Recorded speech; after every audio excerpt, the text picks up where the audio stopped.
do toho, jaké pak upej pání, nastav pacinku, ať už je ruka v rukávě a hned k oltáři, jak na koni. Silvínku, tu máš mou ruku, budu jen tvoje. Budu je tvůj. Pravý synko, už je to uděláno, už je to hotovo, už se stalo, slovo padlo, to nejde odvolat. Božte se kamna, no já bych si taky dala říct, jenom kdyby někdo měl ten rozum. Tak toho jsem teda nemyslela. A vy to sousede dosvědčíte jako svědek, že se spolu právoplatně zasnoubili, tuhle má dcerunka Klárinka a tuhle mladý pan Silvio, důstojný senátor našeho pana doktora Palmíra Palmára. Jak poručíte, sousede, jaká čest pro mne, pane sousede, ani nevíte, jak si to vážím, pane sousede. Dejte pokoj, sousede, já jsem byl za svědka vám a vy teď zas dosvědčíte nám to naše zasnoubení. Brzo to rozhodli, už by to chtělo. Moje řeč, opatrnost matka moudrosti. Nejúctivější poklona ve spolek! Ježišmarja, to je společnost. Taková báječná sešlost. Kdo pak jste, kamaráde, co chcete? Větnamská slečinka. Má dcera. Těživně. A k tomu nevěsta? No, mám tu čest. Další ženská. To jste vy, slečno. Já jsem slečněna služebna. Potěšení na mé straně. Ale už je hostě, to má tvoj zájezdní hospodář. Těch pár kroků ještě snad nezabit, ne? Uvídal mi hostí. Pomoc, hostí, sejal. Aby mohlo kápnout pár šupů. Přijete si, pane? Můžu vám Moc tady, dopravíte tu prdácnice, kamaráde. Moment, tak počkejte, moment, tak jak už to? Dobrý? No, by to bylo lepší, to ne? Moment, ještě jinak to uděláme. Měla pánu přece těžko sloužit. A těžko? Tady bylo těžko, proč by člověk nemohl sloužit a vrátila dvakrát a jít za dva. Co myslíte, mám to zkusit? Co myslíte, mám to zkusit? Jo! Pojďte slyším, co myslíte, mám to zkusit? Jo! Teď jako kdyby něco říkal, abych to zkusil. Dám, že nic nepovím. Tak to na mě nezlobíte, já nech. Máte přece jenom strach, že nejsem žena, že? Mohu vám to dokázat víc, než je jasné.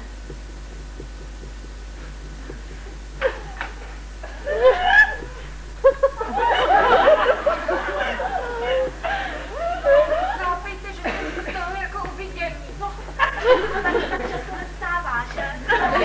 Ani jednou zasnula. No, a teď půjdu. Nezapomeňte, co jste mi slíbila, protože kdybyste to náhodou... Děti! To je radost! Tak vidíš, dcerunko, jak rychle si obrátila?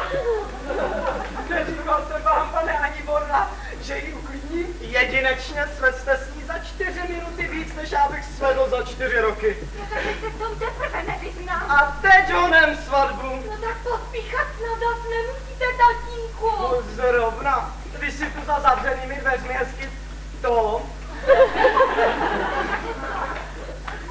Tokáte? Já nemám poslouchat. Dnešního jítra uzavřena mezi slečnou Klárinkou z jedné, mým synem z druhé strany nemůže být neplatně napůlním slovem, které vystaral někomu jinému. Vážený pane Pantalone, ani Borla, uvědomte si, čeho jste se dopustil na mě. Uvědomte si, čeho jste se dopustil na rodině doktora Palmíra Palmare. Přijde den, kdy mi to všechno zaplatíte. Ten den přijde, omnia tempus habem. A to nepřeložíme. Když já počkej, až si pro té pošlu, a to se ti vykašlu. A pro strach s tebe mám taky uděláno. Silvínku, vždyť já tě miluji z celého srdce. A já tě nenávidím z celé duše. Upokojíš podumí toho smrt. Radši tě chci vidět v hrobě, než v jeho náručí. Dobře, budeš mít, co chceš. Jen ten rekord může pomstít mé pohánění. Takovýhle si ty na svou Klárinku surové. Tomu z mě dohnala jenom ty. No, musím si vyřídit do toho věc, na to ještě na ten oběd zpátky stihnu. A když ne, přijdu až na večeři. Když máš takový hlad, tak se naobědej sám. No, nic jiného tady nejde. Když je to tak, dělejte si, co chcete, od toho Stefán. A tady tyhle ty dukáty ty mi ale překáží. Odnes mě do kufru, tady máš klíč. No, vám, hned vám ten klíza zvrátí. Ne, není zapotřebí, dáš mi až potom.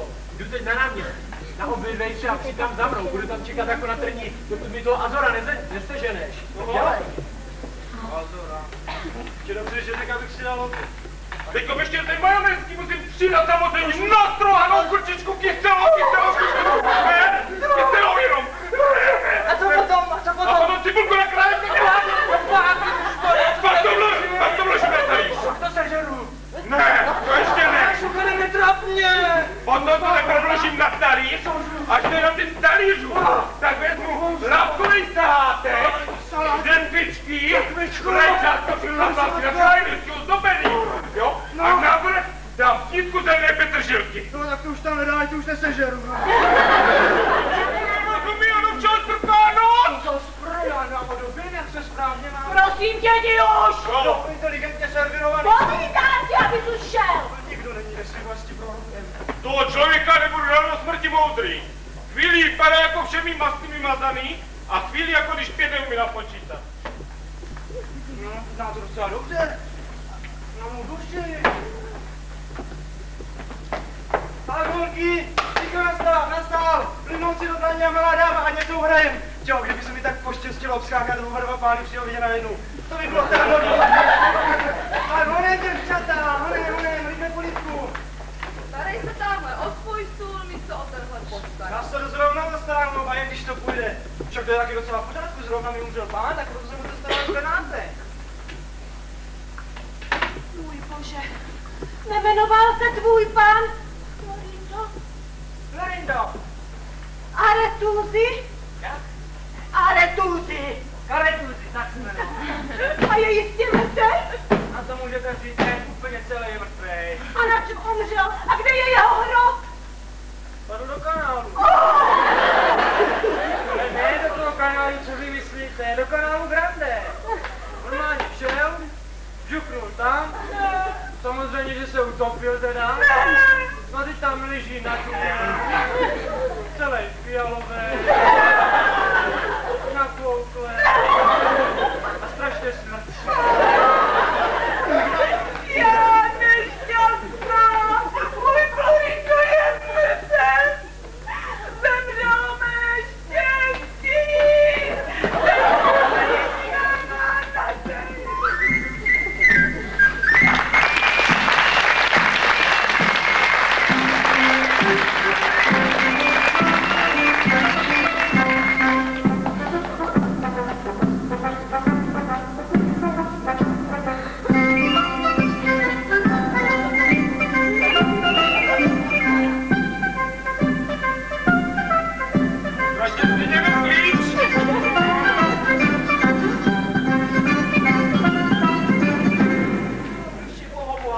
Klárinka je vaše, jestli chcete, můžete si ji vzít odhodit. Na bežobe, pane bože! Tak mi to vyjde, není to takový pitomec jako ten starý. Jak ty te smůl se přivinout, když jsi tak dlouho bývala silný. Zkrátka a dobře. Federico Rasponi je Beatrice, jeho sestra. Aha.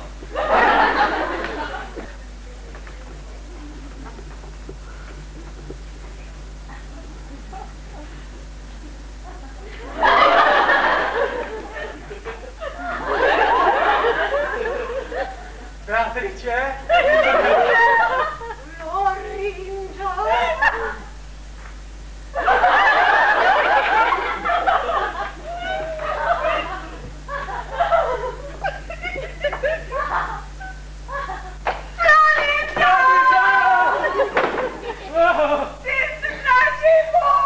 No jo.